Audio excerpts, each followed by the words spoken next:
A paz do Senhor, amados irmãos. Nesse primeiro semestre de 2020, aqui na Igreja Pentecostal de Jesus Cristo, nós estaremos estudando a primeira carta de Paulo aos Tessalonicenses. E por isso, a Escola Bíblica Maranata oferece a você esse subsídio teológico para o crescimento da sua vida espiritual. Acompanhe conosco juntamente com o professor Leonardo Nogueira.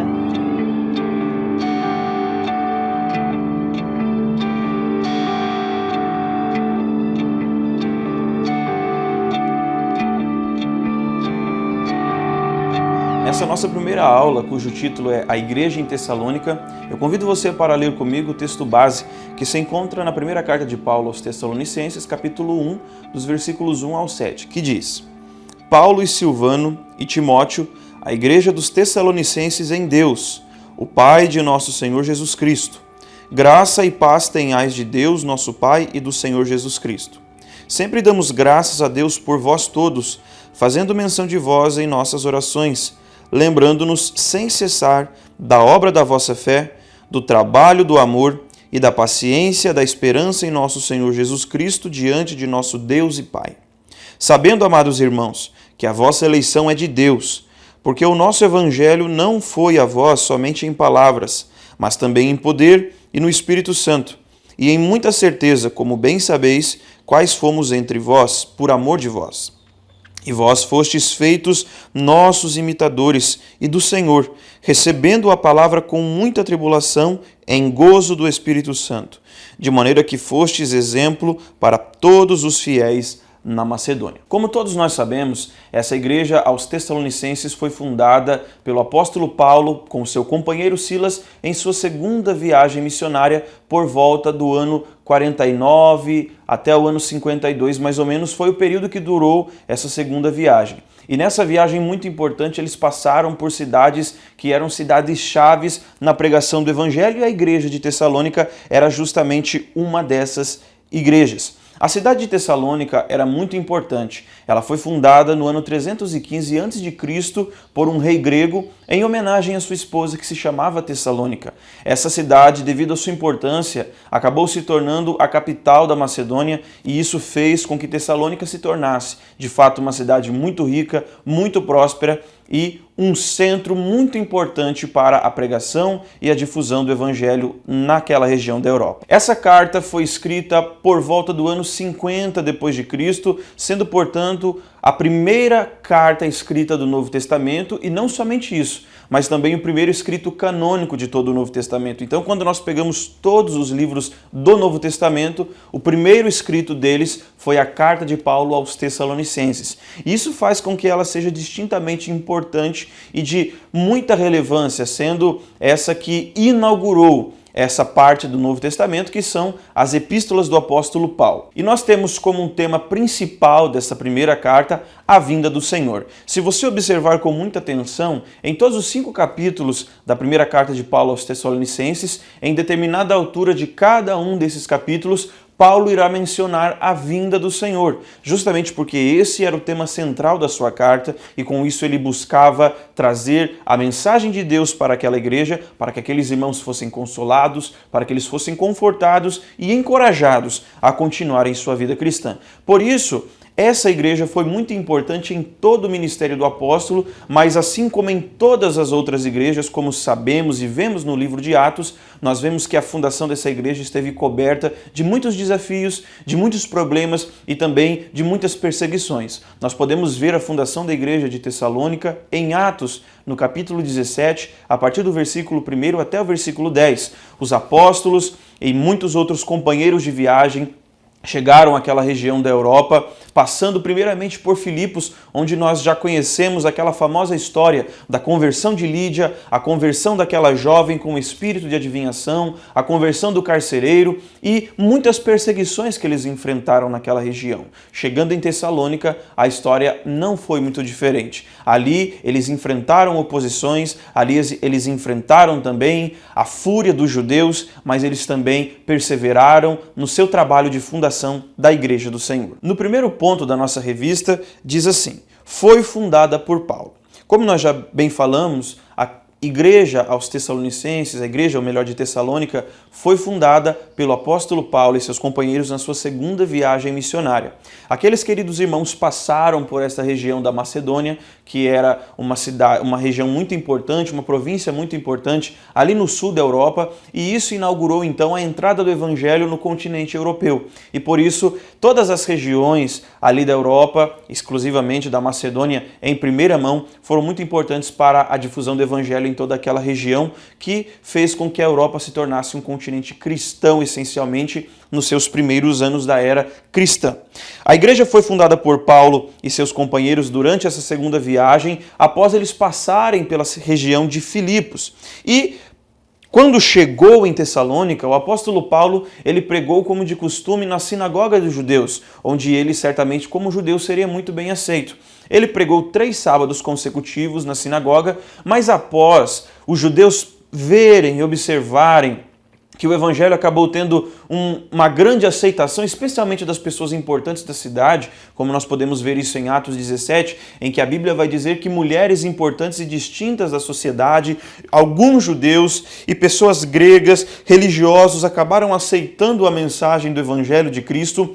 Isso despertou a inveja dos judeus, pelo que perseguiram os apóstolos e, por causa dessa perseguição muito ferrenha, o apóstolo Paulo se obrigou a fugir da cidade de Tessalônica durante a noite, indo para uma região vizinha chamada Bereia, onde a palavra de Deus também foi pregada. Mas isso não foi o fim do evangelho na cidade de Tessalônica. Muito pelo contrário.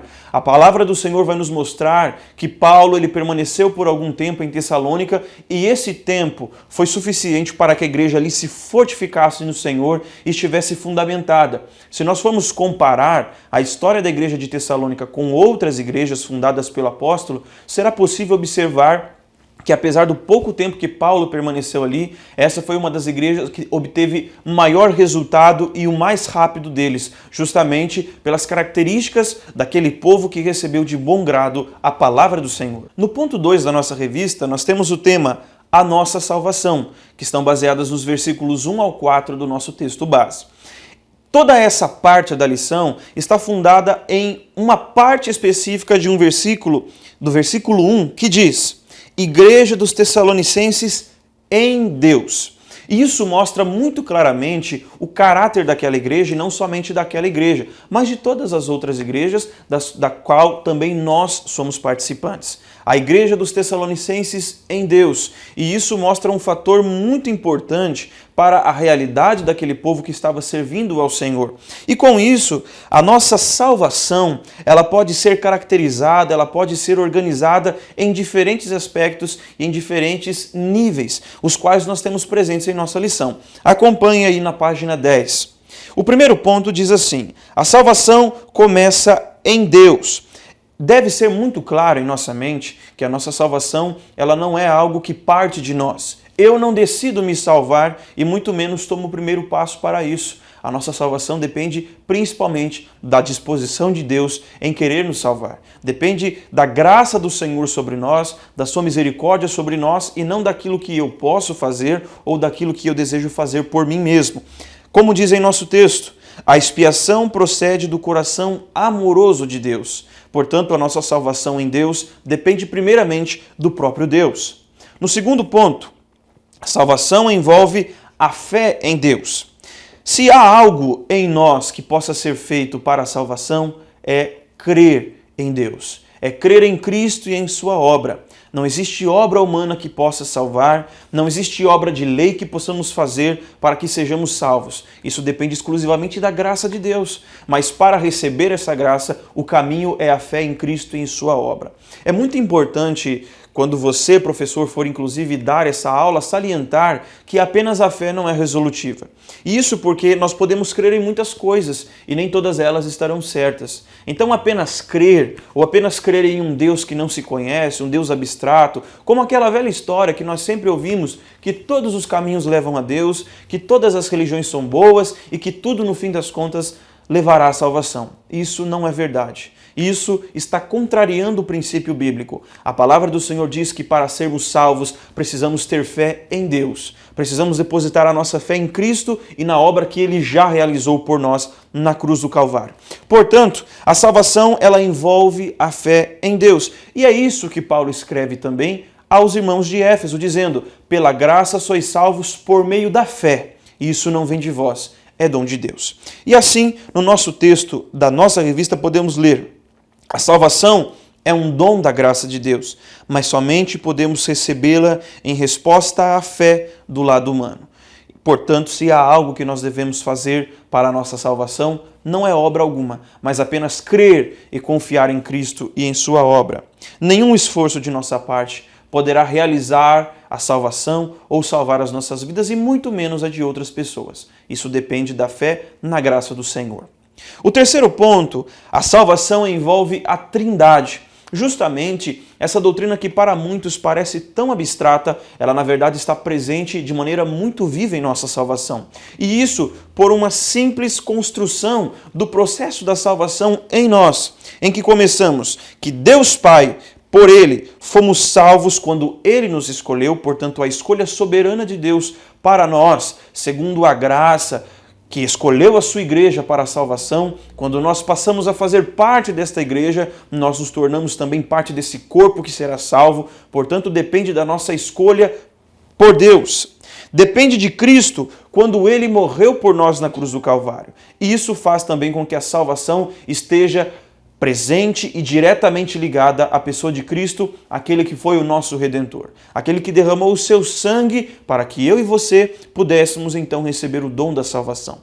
E depende também do querido Espírito Santo, porque é Ele que a partir da nossa conversão, que justamente Ele mesmo que promove esse novo nascimento em nós, quando isso acontece, Ele entra dentro de nós, Ele faz em nós morada, Ele faz em nós o templo de Deus. E aí, isso confirma a nossa salvação. E é por isso que a palavra do Senhor diz que o Espírito Santo, Ele é o penhor da nossa salvação. É Ele que confirma o fato de sermos salvos. Se pudéssemos ver isso com esses olhos físicos, a maior prova de que alguém é salvo seria poder ver o Espírito Santo habitando nesta pessoa. O Espírito Santo fazendo morada nessa pessoa. Portanto, a salvação ela depende também e está presente na Trindade. Deus Pai nos escolheu, Jesus Cristo, o Filho, morreu por nós e o Espírito Santo, ele habita em nós como resultado da regeneração. E aí nós vemos então a Trindade agindo, operando e presente em nossa salvação. E nós temos também o último ponto.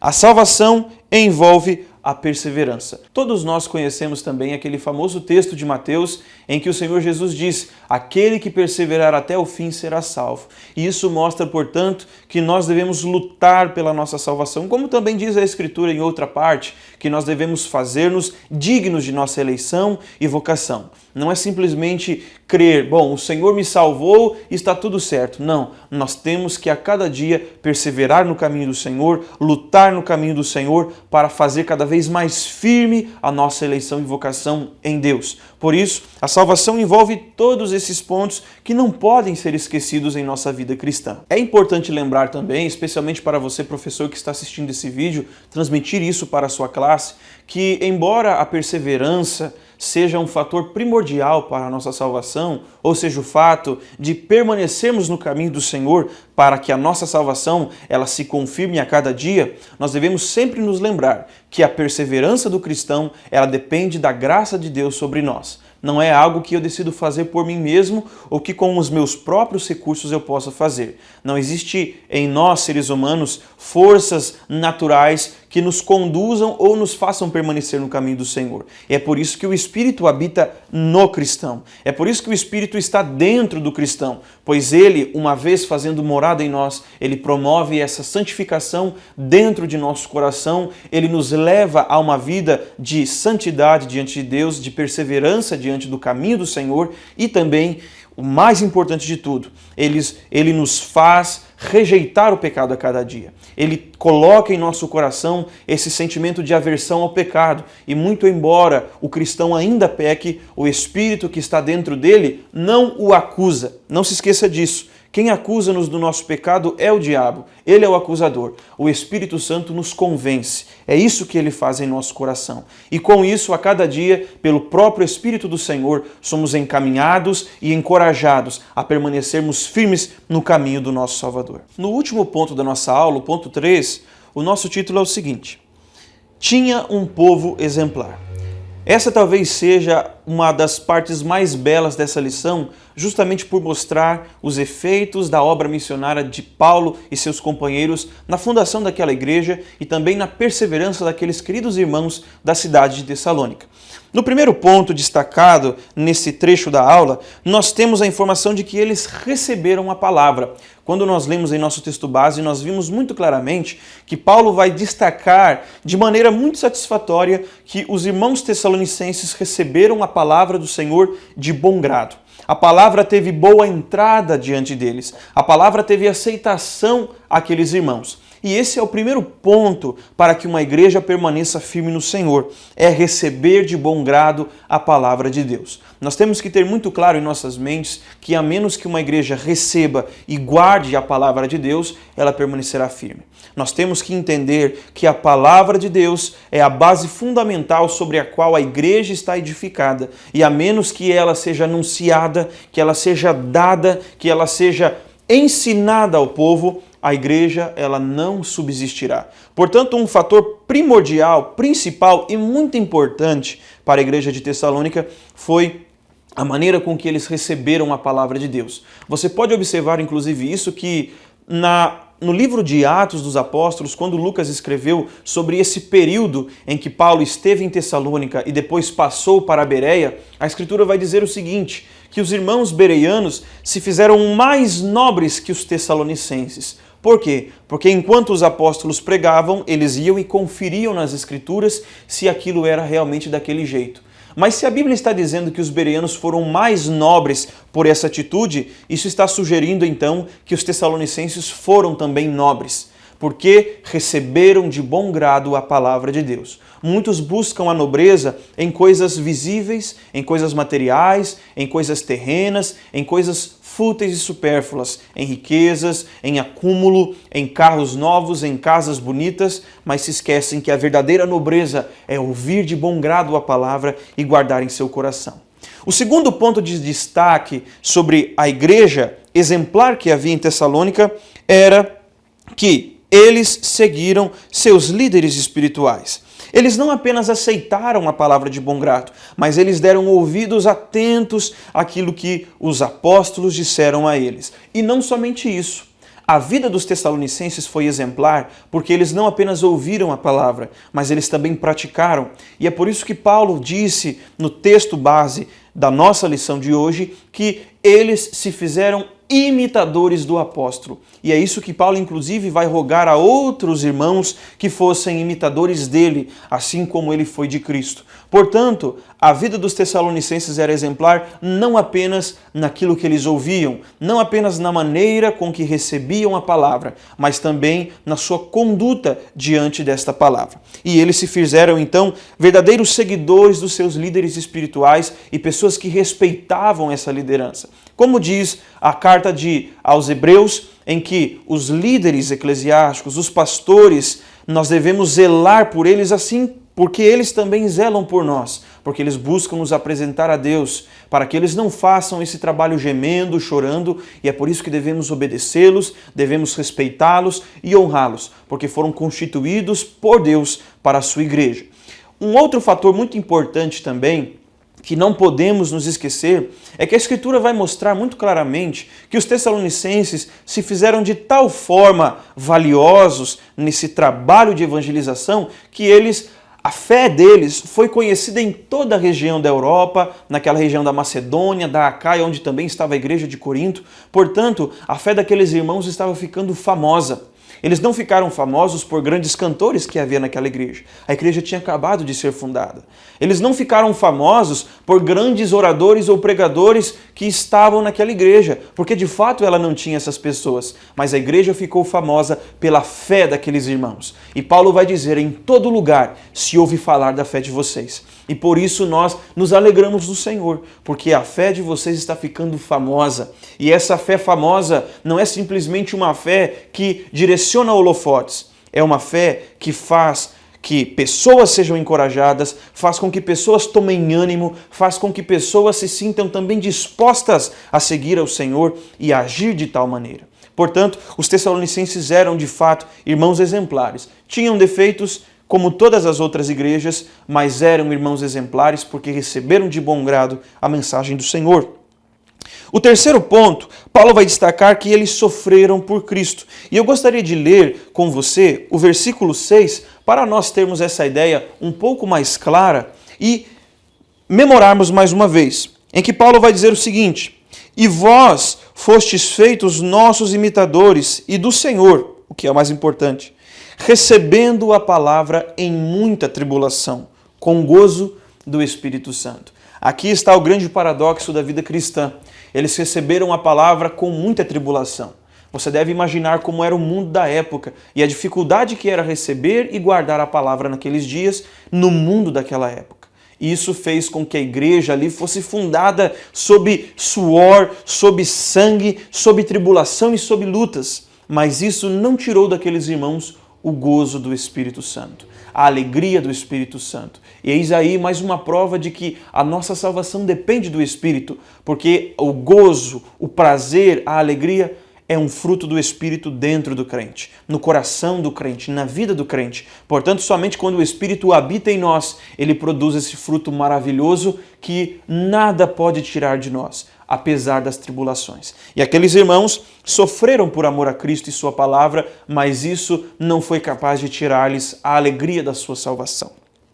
E o último ponto, como nós já bem adiantamos, eles encorajaram outras igrejas. Apesar de serem novos na fé, os Tessalonicenses deram um bom exemplo, que serviu para outras congregações também seguirem aquele mesmo exemplo de vida cristã. Eles imitaram o apóstolo Paulo e imitaram o Senhor. E agora, por causa disso, muitos outros irmãos estavam imitando a fé dos Tessalonicenses. Não se esqueça disso, que a nossa fé ela deve ser exemplar, ela deve ser imitável. Se alguém olha para nós, essa pessoa deve ser capaz de nos imitar. E não porque nós fazemos de um jeito bom ou diferente, mas porque nós fazemos tal qual Cristo.